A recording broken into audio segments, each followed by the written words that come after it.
Que je te dise un peu quelque chose. Est-ce que tu te rends compte que Moïse connaissait toute la loi? Pour certains d'entre vous qui êtes appelés au ministère, mon ami, tu dois connaître, la Bible doit couler en toi comme du liquide. Tu lis ta Bible, tu lis tu lis quelques versets, tu dois connaître les Écritures. Avant qu'on ne fasse les premières ordinations de pasteur à Christ Nation, le test minimum, c'est que tu vas te tenir devant moi. Tout ce qu'on aura fait d'autre comme formation, tu te tiens là, on compte. Verset plus référence, tu me cites 100 versets au moins de l'écriture. Sinon, c'est quoi ta génération? Quand Josué devait hériter de la position de Moïse, Josué chapitre 1 verset 8, quelle a été la recommandation que le Seigneur lui a faite? Ce livre de la loi ne s'éloignera pas de ta bouche. Tu le méditeras jour et nuit. Ça c'est le régime du leader. Jour et nuit, il ne s'éloignera pas de ta bouche. Donc, ça doit être quelque chose qui sort facilement. Ça sort.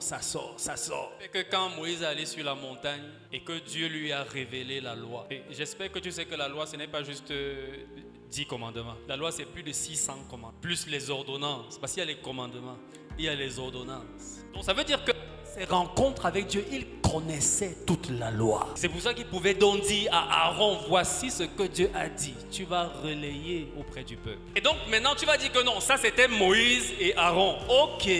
Maintenant Moïse donc n'est plus là. Qu'est-ce que Dieu dit à son successeur? Il dit Josué, mon serviteur Moïse est mort. Sois fort et courageux, mais surtout que ce livre de la loi ne s'éloigne pas de ta bouche. Il fallait que Josué arrive à la dimension où il connaissait toute la loi de Moïse. Donc quand le voisin de Josué va voir que pendant que les lions indomptables jouent, il ne regarde pas le match, il est dans la Bible, on va dire que ouais, tu n'es même pas patriote, n'exagère pas. Et pendant plusieurs années, moi je ne regardais pas les matchs des lions indomptables. Je regarde à partir des quarts de finale. Et en général à partir de la deuxième mi-temps, quand j'ai entendu qu'on a mis un but, là, je viens voir la fin du match. Non, d'autres ont le temps, mais je t'assure qu'il y a quelque chose que tu dois... Il y a un domaine de ta vie où tu dois être un peu fou pour que ta destinée puisse s'accomplir sur la terre. Tu ne peux pas vivre comme tous les autres et t'attendre à être extraordinaire. L'autre jour, j'ai regardé un documentaire sur la vie de Michael Phelps. C'est le plus grand athlète olympique de tous les temps. C'est lui qui est le détenteur du record du plus grand nombre de médailles pour un seul athlète. Mais j'ai regardé son histoire. Ce gars s'est entraîné de l'âge de 11 ans jusqu'à d'abord l'âge de 21 ans.